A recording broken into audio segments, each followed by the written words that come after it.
দ্বিতীয় মেয়াদে ক্ষমতা গ্রহণের পর থেকে একাধিকবার আলোচনায় এসেছেন মার্কিন প্রেসিডেন্ট ডোনাল্ড ট্রাম্প। এবার ওভাল অফিসে প্রেসিডেন্টের চোখ বন্ধ করে থাকা দৃশ্য ধরা পড়েছে ক্যামেরায়, আর তা নিয়ে বিরোধী শিবিরে জন্ম দিয়েছে নতুন সমালোচনা। শনিবার থেকে ওই ছবি ও ভিডিও ভাইরাল হয়।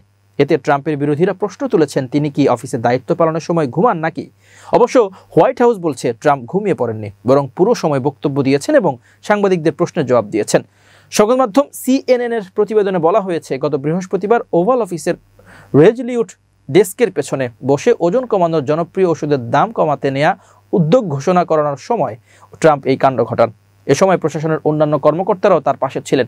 ভিডিও ফুটেজে দেখা যায় কখনো ট্রাম্পের চোখ বন্ধ, আবার কখনো তিনি চোখ খোলা রাখতে চেষ্টা করছেন। কিছু মুহূর্তে তিনি হাত দিয়ে চোখ ঘষছেন। এই দৃশ্য ছড়িয়ে পড়তেই সমালোচকরা বেশ দ্রুতই প্রতিক্রিয়া জানাতে শুরু করেন।